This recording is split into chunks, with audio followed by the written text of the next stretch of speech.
The school year is about to start again, and just like I have in previous years, today I'll be sharing with you guys what I did in the holidays to prepare for term 1 and for year 12 in BCE, and also what I recommend you guys do as well. Hi everyone, welcome back to the channel. For those of you who are new here, my name is Darren. I'm a third year medical student studying at Monash University here in Melbourne, Australia. With VCE, I graduated in 2020 with an ATAR of 99.95, and I'll put my study scores on the screen now. As you may have realized, I studied 7 subjects overall in my VCE journey. I had quite an interesting year 11 and year 12. I repeated methods in year 12, so I did it in year 11 and year 12. I picked up English language in year 12, and I picked up Latin in year 10 as well. With today, I'll be going through my recommendations and my preparation for each of those subjects. So I hope this is helpful, especially if you're studying some of the more esoteric subjects such as English language and Latin. I do have a general prep for the holidays that I released on my Instagram, so please be sure to check that out. I have some study strategies and tips on there as well.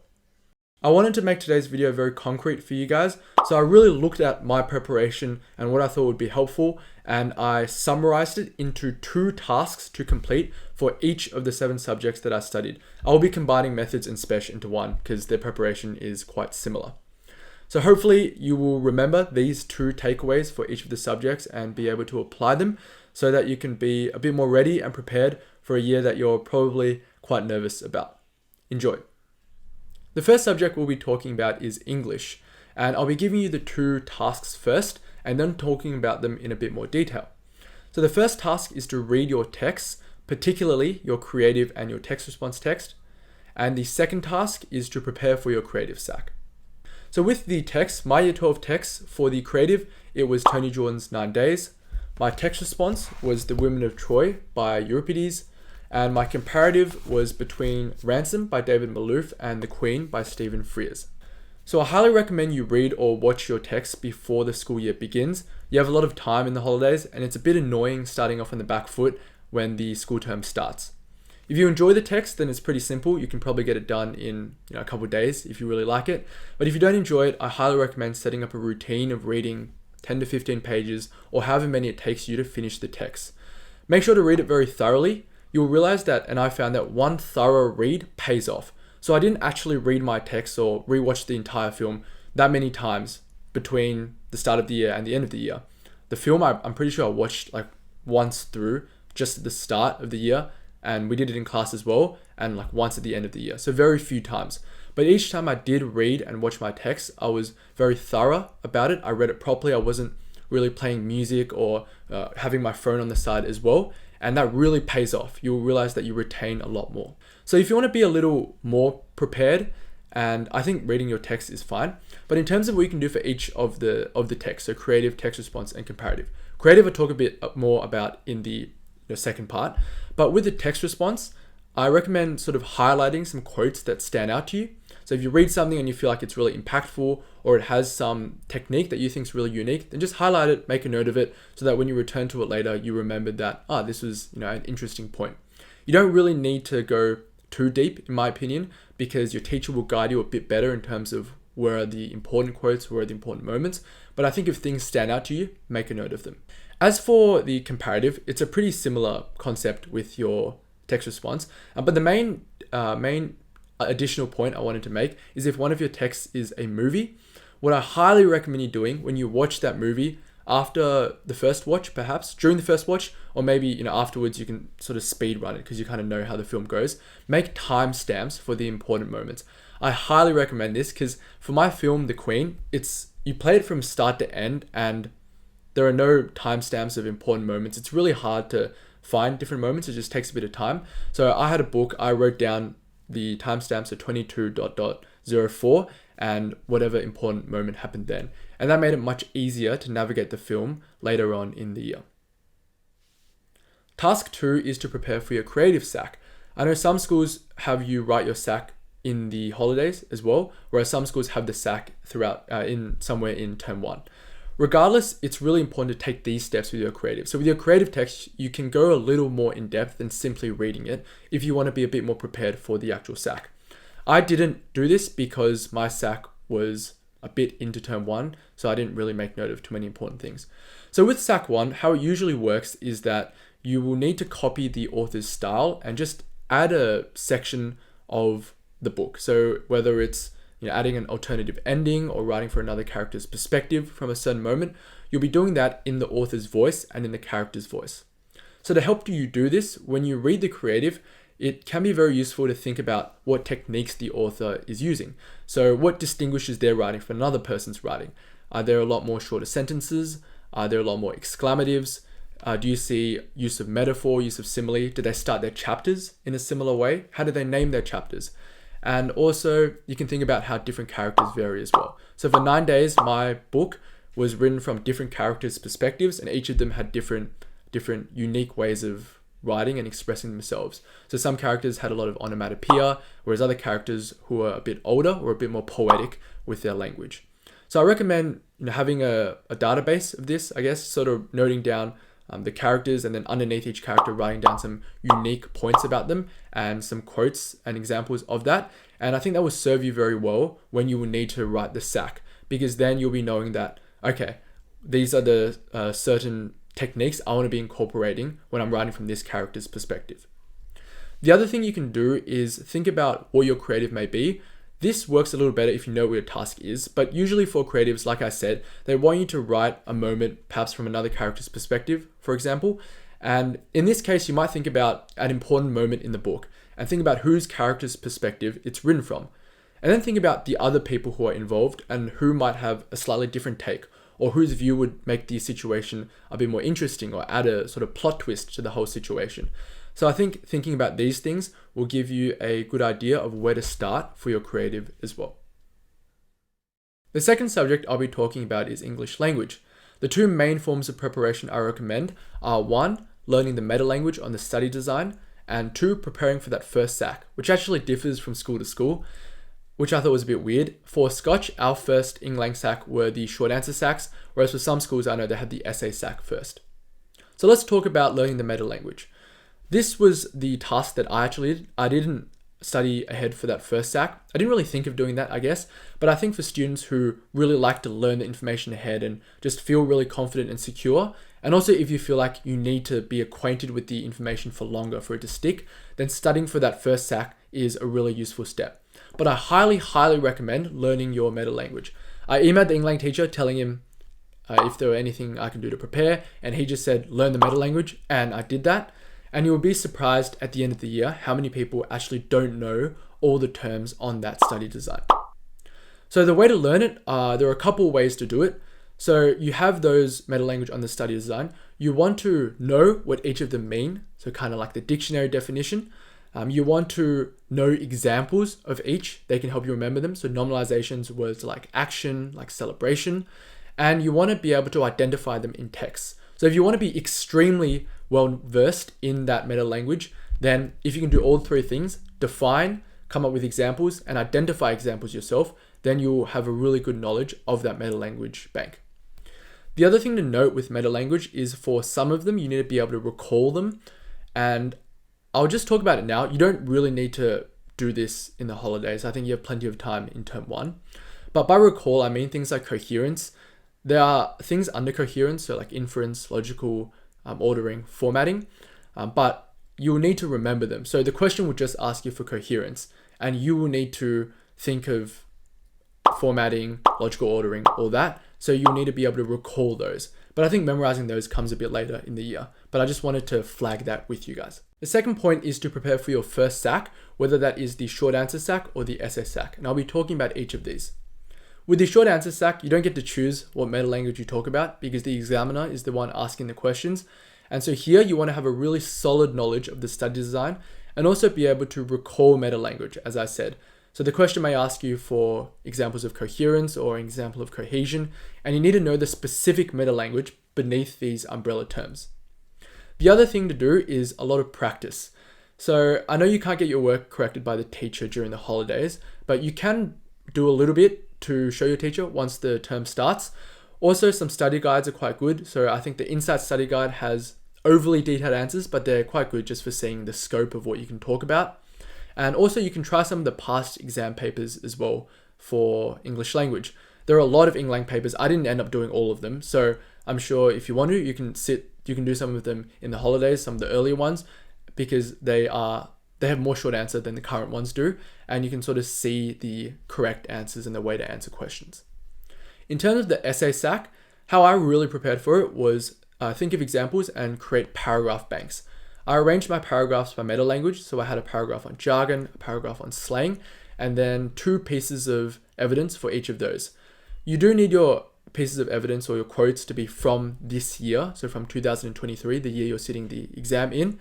And so look online, look on social media, consider your friendship group as well and see what kind of words they use, and try and have some examples and perhaps some paragraphs ready for the start of the year. It will just be writing blindly. My first essay was absolutely terrible, but the main point is to just get a bit of work done so then you can check it with your teacher once the term begins. The third subject we'll be talking about are the math subjects. So methods and Spesh were the ones I sat, and I hope and feel that this may relate to further maths as well. So there are 2 tasks, once again. The first task I recommend is to just consolidate your weaknesses in 1-2 plus work ahead if you're at that point. And the second task I recommend is beginning to prepare the logistics of your maths preparation. That sounds really fancy, but your bound reference and your error book. So those kind of year-long tasks to start preparing them now. So firstly, with working through your content, with math methods particularly, the 1-2 is really similar to the 3-4. A lot of the topics overlap, and a lot of the topics in 3-4 are an extension of what you covered in 1-2. So a lot of the graphing is just different graphs. A lot of the derivatives, you just learn more ways of deriving things. So if you found deriving things hard in 1-2, then you're not going to find them any easier in 3-4. So the holidays are a really good time to consolidate this. Go through the 1-2 study design, have a look at the topics, have a look at your end of year exam, perhaps for year 11 and your 1-2 subject, and then identify your weaknesses and learn it more in depth, and also try some practice questions from perhaps VCAR or some other source of practice questions as well, to really make sure you have covered your gaps in 1-2 before moving into 3-4. What I did was that I was quite good at maths, so I mainly worked ahead. But my mistake was that I tried to work ahead too much. So methods was my first 3-4, along with Chinese in year 11. And so, you have that rush of your first 3-4. So I was like, I'm going to finish the book before the year began. I didn't finish the book, but I did a lot of it. And I think it wasn't solid work. So I sort of learned topics for the sake of learning them, rather than learning them, trying a bunch of questions, making sure I was entirely comfortable with this, making sure that if this is on the end of your exam, I would be fine with it. I didn't do that. I sort of just rushed through it. So if you are working ahead and you've covered your gaps in 1-2, I highly recommend just working on each topic. And it'd be good if you can find out what topics are on your first stack as well. But working on those early topics, making sure you understand them well. You can do the range of textbook questions, including some of the challenge questions as well. And you're comfortable with the CAS shortcuts for that particular topic. And then once you're done with all that, then move on to the next topic. I think that way of solid learning is much better. Although it doesn't sound as flashy as I completed the whole textbook, it is solid work, and it is what will really help you do better. The second task I'll be talking about is beginning on those year-long activities, so your bound reference and your error book.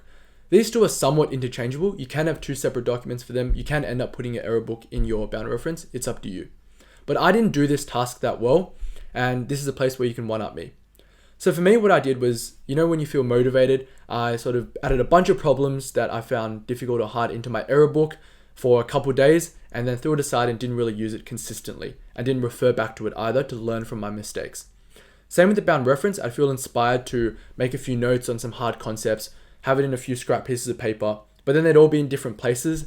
And then at the end of the year, I clumsily put together a lot of pieces of paper to finally complete my bound reference. So I don't recommend you do that. What I do recommend you do is to set up your location. So think about what your bound reference may look like, but you can just have A4 loose leaf paper, write on it, and then put it all in a folder, and you can bind all that paper together later in the year. But the important thing is you have a set location where you collate all your errors, you collate some important concepts or some good explanations of difficult topics, and you can start that in the holidays when you're working on your holiday homework, when you're working ahead or consolidating your 1-2s. So start collating those pieces of information, start that information bank, And I think by starting it now, you'll be more likely to add to that same collection and just have a really solid base by the end of the year. The next subject we'll be talking about is chemistry. Chemistry is an interesting one. It ended up being my 7th subject, so not counting towards my ATAR. And I knew that was going to be the case as well, because unless I really messed up one of my other subjects, the scaling and just the abilities I had with all the subjects meant that chemistry would probably be my 7th. However, I still worked hard in it up until maybe the last SAC and when the other exams rolled around. And I also had an absolutely amazing teacher, Mr. Peters as well, who was absolutely incredible at explaining content and just making sure we understood the information. So the 2 tasks I'll recommend here are 1, consolidating your 1-2 content and working ahead. I'll explain this. It's slightly different to maths, I would say. And the second task would be to begin an error book as well, similar to maths. So the first task I said is to consolidate your 1-2 content and work ahead if you're ready for that.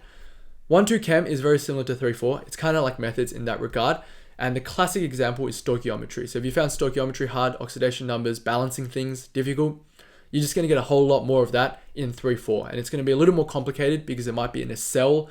It might be part of a question. It might be you deriving things as just one step of your working. So you just really want to make sure that you're on top of those 1-2 skills so that you're really ready for 3-4, where a lot of it is an extension of that 1-2 chemistry content. So good ways to get on top of this are to use your textbook, do the questions. I thought the questions were really good for chemistry, both from Scotch and in the textbook. And also topic tests are really good. Our school mainly used the TSSM topic tests, but I found them so helpful when preparing for SACs. And the 1-2 ones, I think they have 1-2 ones, but those would be really helpful for consolidating your 1-2 knowledge as well. If you feel quite confident in your 1-2 knowledge, then begin working ahead with your 3-4. So try and know from your school what topics are going to be covered first, and then try learning those. So have a look at some online resources, have a look at the textbook as well. And the important part here is that once you think you understood the information, try the textbook questions, try some topic tests if you like, but I highly recommend the checkpoints book. So for some subjects like methods, I think the checkpoints is not that good because it's just a bunch of VCAR questions rearranged. So you're going to encounter them later in the year. So it's a bit annoying if you've seen them earlier on. But for Chem, a lot of the questions are quite original and the explanations are really good. And I think that for Chem, exam questions are so exceptional for consolidating your knowledge. So with 3-4, once you've learned a new topic and you really want to ensure that you know it, try some of the exam questions in that checkpoints book. And I think that will really help you learn more and just check your understanding of a particular topic. The next task is to begin preparing an error book. I had an error book for a period of time in year 12, but I didn't maintain it due to a lack of consistency. Also in general in Chem, I didn't do a ton of extra work because in Chem, the Chem department in Scotch is really good. I think they really ensure a high baseline of work. So the holiday homework was really hefty. I remember Chem having a lot of holiday homework and the practice exams were very well organized as well. So we got them really early on. And I found that that was really helpful for my preparation and was enough for me as well. But I think that if you want to do well in Chem and excel in Chem, then starting an error book in the holidays is highly effective. Begin putting in those questions from your holiday homework, from your 1-2 consolidation, from working ahead in your 3-4s. And the really useful mistakes are those where the reasoning behind the mistake could occur again. So those are the ones you really want to learn from. So something where you write a 2 instead of a 1 or you copy something wrong is important but harder to learn from. Whereas a mistake such as you keep forgetting to write states in certain equations is really important to note down because it will very likely happen again if you don't consciously try to change it. So begin your error book with those kinds of mistakes and try and keep it consistent and collate mistakes throughout the year. And I think that will serve you very well in your chemistry studies. The second last subject we'll be talking about is one very close to my heart, and that is Latin. The 2 tasks I recommend here are 1, completing a bunch of unseens, and 2, honing your long-term skills, so your vocab and your grammar. Before we jump into this though, I will share with you guys how I set up my work in Latin. You will have to study your texts, your 3-4 texts as soon as the year begins. So I just wanted to share this with you guys now so you have time to implement it and just consider this structure for setting out your work. I found that Latin, there was so much to synthesize. We had a bunch of extra notes. You have the translation of the text. You have comprehension notes, poetry notes, scansion notes, grammatical notes, all of that. And I found that this structure was really useful for me to have the information laid out clearly and for me to refer back on as well. And you also have hundreds of lines to learn as well. So if you just handwrite it or put it somewhere random, then I think it's really hard to refer back to. And shout out to Harrison, who passed this structure down to me. The first task to complete is the unseen. The unseen is worth a mind-blowing amount. It's almost half, I think it is half of your end of year exam, plus it is a SAC as well. And also we had to do a lot of translation as our homework for the Aeneid and for our Unit 3 text as well. It's just a core part of Latin, and I think it's a really beautiful part of Latin as well, because you have the raw version of something written by Caesar and you're able to translate it into English. I think it's just absolutely beautiful. I was pretty good at unseens. I fumbled on the SAC though, so I dropped a mark there, even though it was out of 10, so I could have made a couple mistakes. So I made quite a few mistakes to drop a mark. However, I got really good at it towards the end of the year and was quite good at unseens heading into the end of year exam. So I highly recommend you complete a lot of them, or as many of them, a decent amount of them before the year begins. Once the year begins, it is quite hectic with everything going on. Mr. Hennessy, our year 12 Latin teacher, ensured that we completed 1 unseen a week, but if in the holidays, you can try and complete more, such as 2 a week, if you would like to. The main thing with unseens is to develop a system for tackling them, especially with longer sentences. You don't just want to be waiting around the words, just putting stuff together randomly. Hopefully I will make a video on this later, going through how I tackle unseens, but you want to have a structure to tackle them so that you can break down even these tough sentences. The second task is to improve your long-term skills, your grammar and your vocab.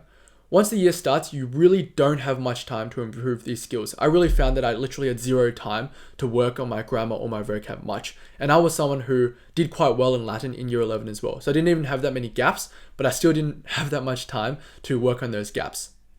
You're just so incredibly busy with studying your Unit 3 texts and learning the comprehension and the grammar, and also just memorizing the lines, which takes an absurd amount of time. So in the holidays, while you have a bit of free time, learn your grammatical structures. So go through your conjugations, your declensions, future, past, pluperfect, whatever. Go through your constructions. They are really, really important. And a really good way of learning these is both to learn the rules for constructions, but also do a lot of translation as well. This is for learning your declensions and conjugations, all that. Because through translation, I found that my Latin improved exponentially. And for constructions, you can try and find directed translation. So all the practice questions are all indirect statements or are all indirect commands. And I think that will really help you hone one particular skill. As with vocab, it sits at the bottom of the importance list, but I think it's incredibly useful for Latin, and it particularly helps your unseen translations be a lot smoother. But since it is at the bottom of that list, it's quite useful to work on your vocab during the holidays when you don't have many other obligations. For me, I heavily worked on my vocab leading up to my Latin exam in that period where I didn't have any school, and I found that my unseen translations just went a lot faster, and I was a bit more confident with it as well going in, because I would have a better gist of the passage, and some words, even if I wasn't completely sure about what the word meant, I had kind of a gist about it so that I could focus on understanding the passage, and then I could check the specific meaning a bit later. As with what exact vocab to learn and how to learn your vocab, I used Quizlet, and we studied the Oxford books at Scotch, and at the end of each chapter they have vocab, and so there are lists on Quizlet that have been collated from that vocab, and I have lists as well that I'll share with you guys. And also we used the Masterman's list at Scotch. So this is a list of words that someone collated of very commonly recurring words in Latin, and I found that these words did occur in unseens, so it's quite useful for that. And you can study those Masterman's lists as well. But I would say grammar is a bit more important. So make sure your grammar is rock solid and you're quite confident in it. And you can even write Latin sentences and just come up with Latin sentences. And if you have time, also try and work on your vocab a bit as well, so you can be quite confident going into term 1 Latin. Finally, we have Chinese. I studied Chinese second language, but I think these tasks apply to Chinese culture and society, Chinese second language advanced, and Chinese first language as well. It really boils down to one word: oral, preparing your oral. But the secondary task that you can also do is working on those long-term skills, so mainly your vocab. So let's talk about your oral. Oral I found was so difficult. If you've studied a language or you've sat a 3-4 already, the oral I found was just such a hard part of the subject. It doesn't stand for that much of the marks, but the entire process of writing, of crafting such a long piece and then having to memorize it was so difficult to me, particularly the detailed study where you have to learn about an aspect of the culture, about the politics or whatever, that is quite in depth, but you have to learn it in a different language and be able to present it in a different language. I found that was very challenging. So with your oral, I recommend writing it in the holidays, definitely. And if you have time, then try and memorize aspects of it as well. Once again, this is a task that requires a lot of brain power. However, once you start the year, you realize that you have a SAC coming up or you have a lot of homework to do and the oral is so far away. So it kind of gets pushed back, but it still sort of stays in your head as a point of stress. So I recommend if you have a bit of time in the holidays, definitely write it and then try and learn a bit of it so that you can just have it in the bank before the year begins. The second task is to improve your long-term skills, such as your vocab. With vocab, it depends on what standard you are at. If you struggle a bit with Chinese, then really make sure you're acquainted with the vocabulary on the study design. But if you're confident with those and you want to move ahead to things like idioms, then begin learning idioms as well. I found that I had more time with vocab in Chinese, I think because there's not that sort of a need to memorize. You don't have that set work as you do with Latin. And also because I only had 2, 3, 4s in year 11 compared to 6 in year 12. But it's still good to get a bit ahead with your vocab. And vocab is something where when you learn it, you still need to apply it. And that's kind of how it sticks. So just sort of memorizing it once through or knowing what the idiom means will not be enough for you to really incorporate it into your knowledge. But vocab is quite helpful both for your comprehension and other aspects of your exam, plus your oral as well as your writing. So it kind of helps all those aspects. The other task you can do in Chinese is to work on those areas you're weak at. So whether that be your comprehension or your listening, if you find those hard, or essay writing, it's good time to work on those in the holidays before the year starts to once again consolidate those skills and be a bit more confident heading into the year. Thank you guys for tuning into today's video. I hope you've enjoyed it. I hope that out of the 7 subjects I studied, at least some of those have overlapped with yours so that you have some real takeaways from today's video. With not long left before the school year begins, another really important point is to just enjoy your holidays and enjoy this bit of time. So spend time with your family, spend time with your friends, and make sure you have a really clear headspace before the year begins. Once the year starts, it will be really exciting. You'll be with all your friends. You'll be thinking about year 12, all the activities that come along with it, your 3-4s, and everything will just be really busy. So have this little period of time. Don't be too nervous. Don't be too anxious. Don't study all day. Just really reset and ensure that you feel extremely refreshed when the school year begins. Leave any questions you have in the comments below. Good luck for the year and for this last bit of the holidays, and I look forward to seeing you all next time.